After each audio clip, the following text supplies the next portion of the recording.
Welcome to Combat Zone 360, where we discuss everything military. Today on our show, we have special guests. We have Hope for the Warrior joining us. We have Nick and Joey. Thank you for joining me today. Thanks for having me. Thanks for having us. Now, what I like to do with all of my veterans when they first come on the show is I want them to introduce themselves and what really influenced them joining the military, what they've done throughout their childhood that really led them in this direction. And Joey, if you can start off. Yeah, definitely. I'm a firstborn American. My mother, she's Filipino, so I grew up in a single-family home right in New Jersey. And ever since I was young, I always wanted to join the military. And just doing, whether it's scouting, playing sports, I've always been very inclined to either do, capture the flag or play soldier in my backyard with a bunch of friends. So after I graduated high school, I did a lot of, before then I did a lot of sports when it came to like football, did the marching band, I did a lot of like extracurricular activities. And 3 days after I graduated high school, I joined the military in the Marine Corps and got shipped off to Paris Island. Then I did my infantry school right after I came back home for 10 days, and I went over to North Carolina. And I got accepted to college, to Norwich University up in Vermont. That's like the oldest private military school. And I did my 4 years there, and during my 4 years, I deployed to Mongolia, Norway, and Iraq. And while I was at college, while I was studying history, I did NROTC, and I played some rugby over there. So I had a great time. Sports was part of my life. I always loved the camaraderie. Goal setting, having that sense of team, and that's essentially why I joined the Marine Corps. I found that camaraderie, that brotherhood, that sense of family, belonging to a mission bigger than myself, as something that was really I wanted to do. And once a Marine, always a Marine, and or at least that's what they say, right? That's what they say. But you know what? I believe it. Yeah. I do too. I hear it from my dad all the time. Oh, I got it. Yeah. Yeah. So that's a little bit of my story of why I joined the military and kind of like the steps that along that way. But I just enjoyed the camaraderie and the team. Okay, so basically it's something you wanted to do your whole childhood. Yep, my whole childhood. Nice. Yep. That's a good story. And Nick, if you can. Sure. Share. Well, Yes. Very similar to Joey, my inspiration for serving came at a very young age. Being the last of 7 kids, of course, I had a lot to look up to, but none like my father, who was a World War II veteran, United States Navy. His brother was in the Navy. His 2 brothers were in the Navy. So they all saw action in the Pacific. So, I kind of grew up looking up to some pretty incredible men. With that said, the family motto always would be, if you're going to serve well. Didn't matter what you did, just kind of stay true to what the mission was in your personal life. So none of my other brothers and sisters had ever served in the military before. So when I first started having those initial interests with respect to how I would fit in service militarily, I didn't have much to go to other than what was it like in World War II, Dad? How can you tell me? What is different about the military in 1990 or 89 than it was in 1945? The differences were there. But there was one common core purpose, is that, do what you're told, learn to serve, and perhaps good things could come out of it, and certainly they did for me. Yeah, I was always told be at the right place with the right time with the right equipment, and you're good to go. Yeah, so just do what you're told. I had that going for me. But again, when I entered the military service in the United States Air Force active duty in 1989, it was a fairly calm period. Yeah. The Cold War was coming to an end, but soon enough, the invasion of Kuwait by Iraq changed our missions substantially to include those operations, Desert Storm and Shield. I did that deployment as well, but went back a year and a half later to kind of finish up the job through Operation Southern Watch, which enforced the no-fly zone in that area. Okay. Grew up in Derby, Connecticut. I was born in the smallest city in Connecticut. So being 6'3", I like to say, even though I came from a small city, I come from a city of giants. There you go. A lot of spirit came out of there, so that affected me as well. A certain amount of pride is required there growing up in the lower Naugatuck Valley, but it provided the grit needed once I did step into that military role actively. Definitely. Played football in high school, wrestled, track and field, all those things. And again, I often think back to Derby as being the impetus to a lot of great things that I've experienced since. So. Now, one thing that sticks out to me is you talk about all this. My dad was in the Navy. My uncles were in the Navy. They're, family, Navy history. Yeah. What made you join the Air Force? Good question. Here's the thing, and I'll be honest with you. Yes. At the time the Cold War was winding down, and there was a lot of information with respect to how well the Air Force handled itself. I wanted to be a part of that. Not to mention the career fields were so vast and interesting to me that, maybe I could fit as an airman, as an American airman. Yeah.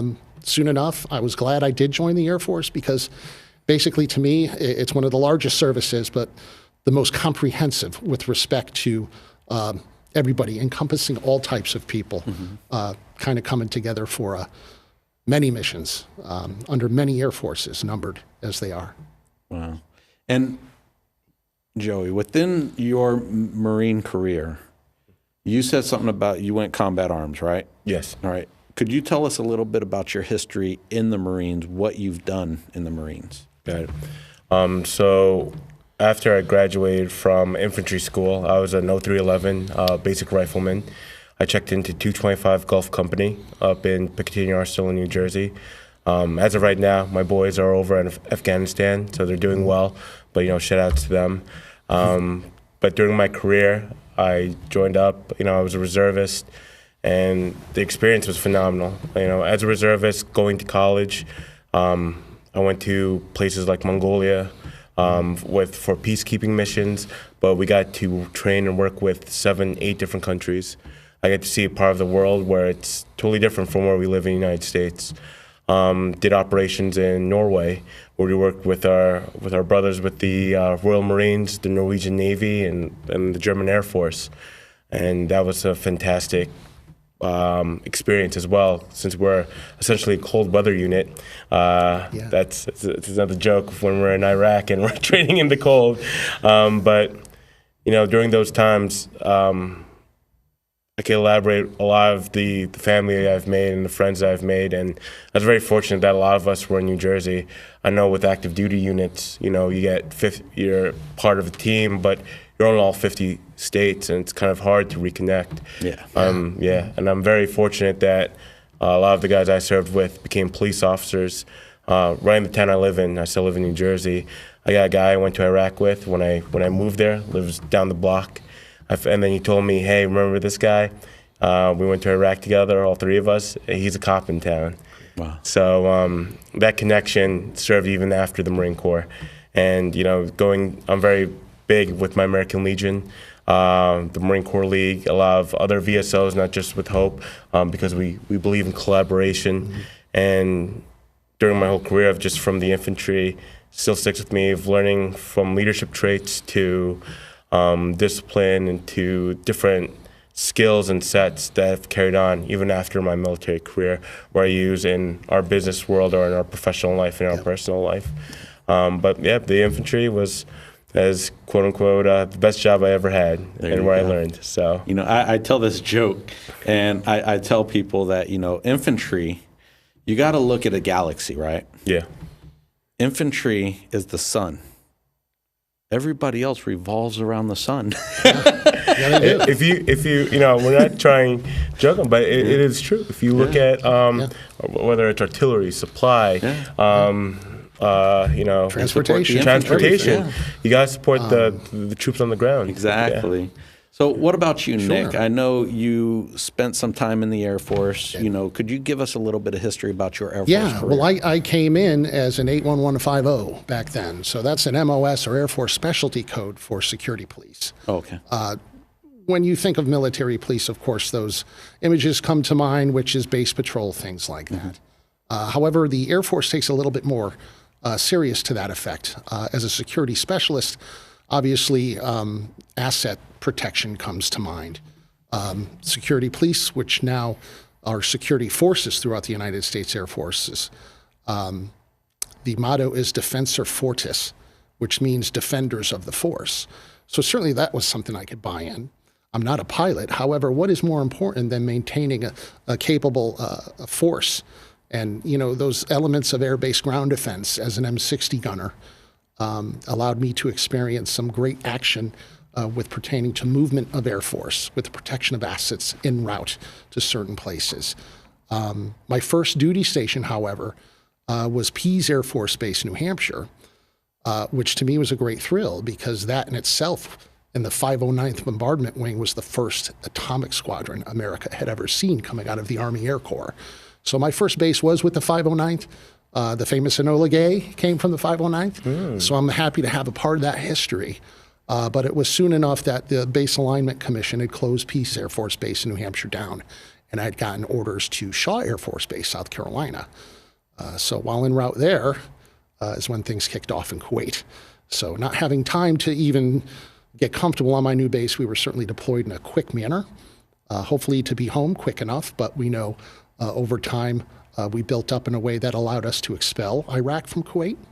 That liberation movement, however short the active combat was, somewhere close to 50 days, was fast, it was furious, but overwhelmingly victorious. And that's an experience I like to share with folks who probably can't get their heads around that sort of thing. For me, coming home after that resounding victory, I was thinking about Vietnam a lot. I was thinking about our Vietnam veterans who didn't necessarily get that pat on the back like I was getting. So with that said, I'm glad America at that point had made the turn to respect all military members on their return home. Definitely. So. And on that subject there, respect to the military members, I would love to know really how Hope for the Warrior came about. Well, Hope for the Warriors as an organization Yes. is a national nonprofit organization. The beginnings of it all start on Camp Lejeune. Okay. So it's a Marine Corps family-based organization. We What started as against them. we won't, but I can tell you as proud as I am Yes. of our CEO who founded Hope for the Warriors, Robin Kelleher, along with a woman called Shannon Maxwell, who we hold dear. The organization over the past 12 years has grown into a national scalable enterprise, which makes it all very interesting. But if you can imagine, where does this begin? It begins at a kitchen table as a bedside mission. For those Marines out of Camp Lejeune, which were deployed, were coming back injured. And the families in base housing on the base got together and said, what can we do organizationally to help these folks with what they need, those family members, as well as the injured, ill, or sick soldiers or military Marines coming back. Easy. It is. I look back, even in my 3 years working for Hope for the Warriors, and I've seen such potential growth in areas I wouldn't have imagined. But that's all kind of predicated on the mission changing constantly. Again, if it started as a bedside mission, we're not seeing too many injured folks coming back right now. But what we are seeing is different needs emerge. 3.6 million men and women have served over the last 15 years in combat roles, active combat roles. That's a lot of people. It is. Enough so that I don't think this country has ever seen so many active military veterans coming home. So I think we're on the right side of history in recognizing, obviously, if those folks are there. The data suggests that 1 in 4 are coming home with some psychological problem. That could take time to manifest. Definitely. So we anticipate the needs and react to them as they happen. Case in point was our work with the Coast Guard, Joey. Do you want to go ahead and talk about what we did here with respect to this recent government shutdown? Yeah. Coast Guard families weren't being paid. So we were happy to react to that. And Joey did some direct work on that with respect to the intakes and outreach to help those families. And if you could touch base on that, that'd be awesome. Definitely. And we all know there was a government shutdown not too long ago. And, another shout out to our intakes team who did an incredible job. Social media does so much wonders. I know there's a lot of negative points to it, but there's a lot of positive points because a lot of the intakes that we took, a lot of those families found us through our social media. And which is very important because we want to spread the word out. Hey, listen, these are the companies that and organizations that want to help you. So just recently, we were helping families with calling them up, calling their spouses, and asking them, "Hey, is everything okay? Are you doing okay with all the bills with your debtors?" We send them an email of just resources from different organizations to say, "Hey, listen, organizations like AT&T and different ones that want to say, hey, if you're part of this, we'll make sure to just give you some time until it opens back up. So we're giving them a lot of resources and also some gift cards to help elevate a lot of the stresses of not making that income. I believe it was 2 paychecks that they missed. It's gas in the car. Yeah. It's medicine for the kids. Yeah. So, our affiliations with a lot of other organizations as well allowed us to go ahead. Food on the table, groceries. Food on the table, groceries. Exactly. But putting in the package of gift cards, I think worked well for us because they were immediately accessible and usable. Yeah.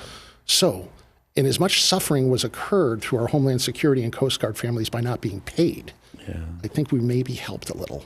And that to me is a great honor. Yeah.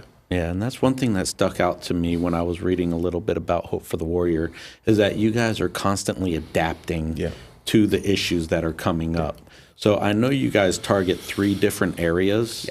Yeah. Could you talk a little bit about those different areas? Absolutely. Yeah. Well, first, it all kind of comes from the top. We have an incredibly competent board, which is, to say the least, very impressive. That's where it all kind of starts. So here we are on the ground in New York City on Staten Island. I've got those people at my back, though. Yeah. And that I know from a local standpoint is so confidence building that allows you to go ahead and reach with the overall message, which is hope. Yeah. So what does hope do? I mean, we have a slew of programs and services we offer in transition, in sports and recreation, in clinical health and wellness, anything you can imagine. Yeah. But it kind of revolves around what we call the wellness model. And our wellness model is a little different because it's holistic, different than other veteran service organizations or military service organizations, which rely specifically on the transitioning military member. We're really big with families. It has to be that way. I think I had mentioned to you earlier, it is a generational commitment that we can't cease in ensuring that these military men and women who've served so valiantly have a quality of life and a restoration of self, which leads to what we're doing here, which is just being hopeful. Exactly. And that's something with Nick, what really sold me onto hope when I came on board is not only that we take care of the veteran, but we also take care of their family. And especially working with a veteran who's, whether he's going through inner damages, challenges, or outward challenges. If they don't have that support back home with their family, wives, children, spouses, it's kind of hard for that veteran to go into that transition mode. Yeah. So that holistic approach that Hope for the Warriors does is not only just for the veteran, but it encompasses the family itself. It does. Which is really, really important. I mean, a lot of the events that we do, we encourage families to come with us. We had an event that we're doing again this year down in Brooklyn, where we invited 20 families. Not, some had 2 kids, 3 kids, 4 kids, bring their spouse. They come in, and we had a fantastic weekend with the fire department, the police department.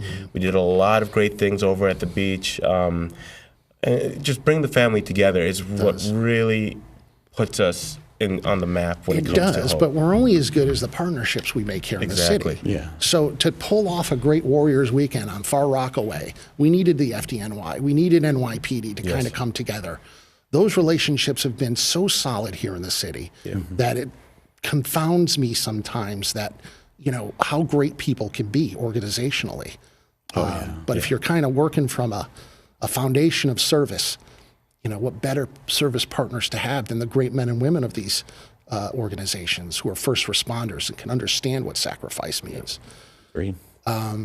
What's my story? Why do I do this? Well, there was a time when I was in the military, but having departed active service in 93, I went on with my life. It wasn't a transition period for me, but just, turning the page in my book. Yeah. Didn't have many supports other than my family. But I can tell you that time, looking back on it now, wasn't all that grand for me.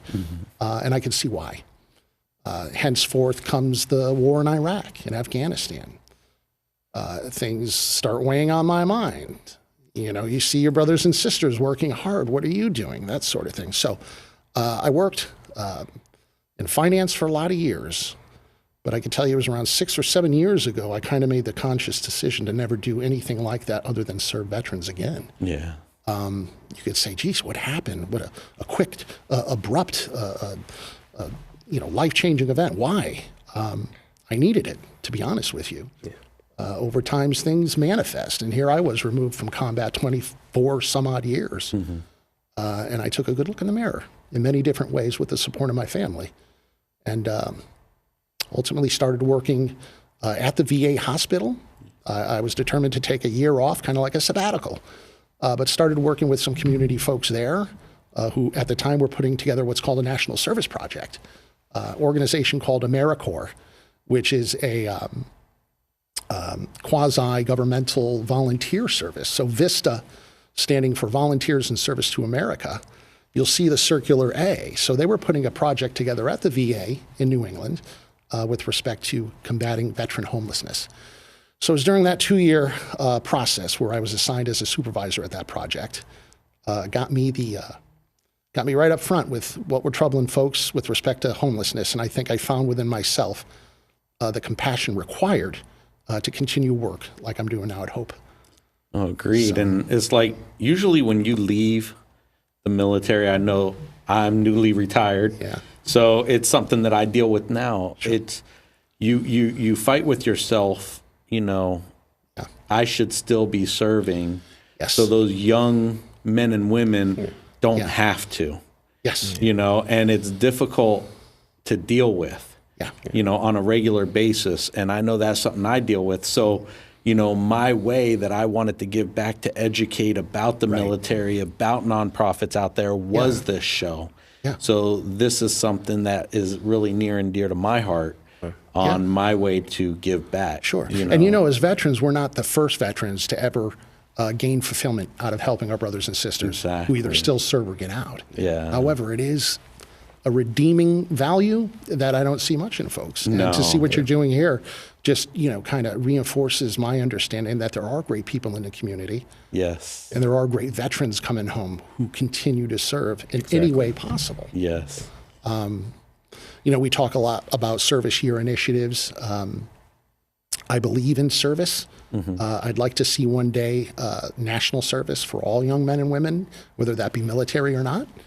To give back in 1 year's time will certainly allow for a greater understanding of what the United States of America is. And maybe we could kind of get over our troubles that way. No, definitely. Now, I know you guys do a lot in the community. We do. I've been to the New Year's Eve down at Times Square. I've seen you guys there. Hanging out, at the 4th of July events. A lot of the nonprofits team up and do that.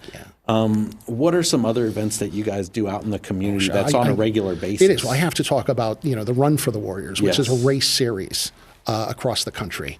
There's a calendar of races we have every year, each specific and unique to its own community. My favorite run, of course, is the Long Island Run for the Warriors. Big Apple Run is great, too. But what a great way to get the community out. Definitely. Behind the runners are veterans who have been served, being backed up by other veterans in the community. There's nothing better than that. And it shows in the spirit of the community, when we're all together that, this is hope time. Yeah. And, if we're in a better position to kind of spread that ethos, I think we'll all be better for it. Definitely. And what are some of your favorites, Joey, that you like going to? Oh, even from the big scale, we love doing the small scale as well. We're very involved with our American Legions, working with other VSOs where we could say, hey, listen, this is what we do. We're Hope for the Warriors. This is the services we could provide. So doing those small scale where I'm able to just chat. I know with some big events it might be very intimidating, but being that intimate setting where you're able to talk to someone and share that story, share that dynamic, and be like, hey, listen, you know what? Here's my card. Let's get together. Let's grab some coffee.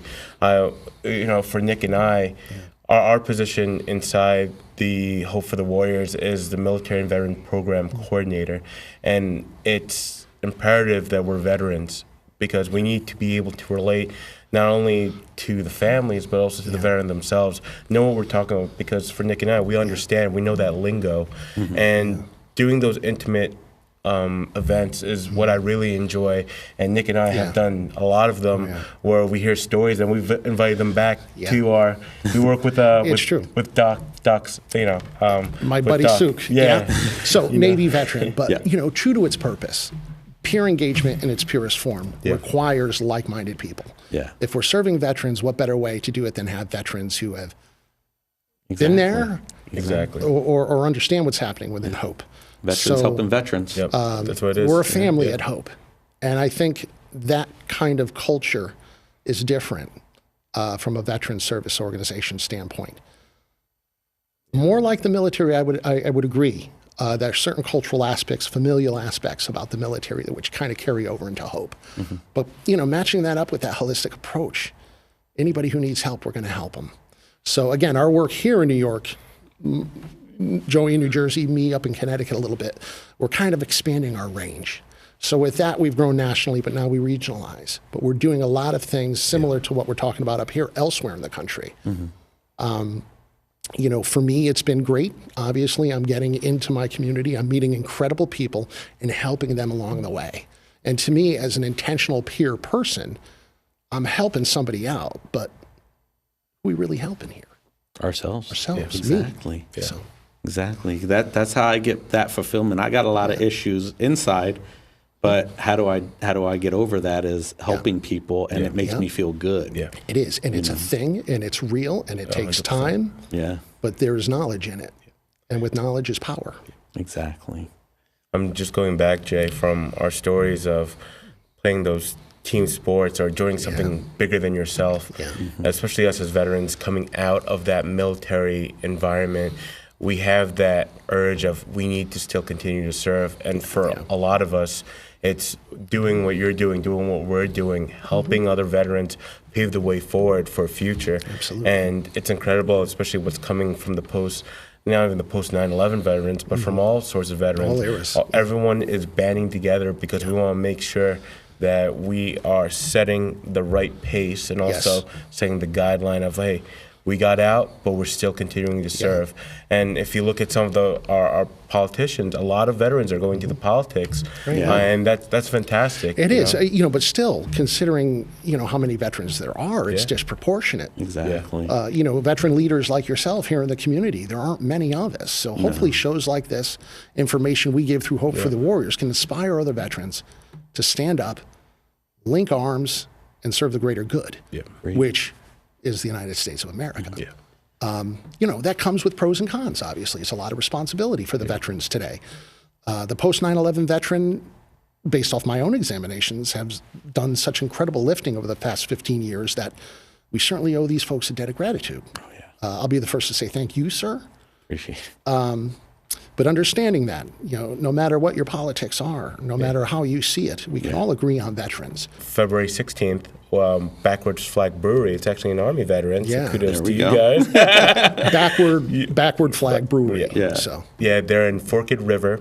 We're named Nonprofit of the Month. And it's just going back to veterans, helping veterans. Tori Fisher, Army veteran herself, she does an amazing job. She opened up her brewery for us to come inside, become the nonprofit of the month, and just to set up a table and just not only let veterans know that we're going to be there, but also the civilian population, because why they're important too, because it takes a village to raise one. certainly does. You know, that kind of brings up a point. You know, how often do people say, "What can I do? Exactly. How can I help?" Yes.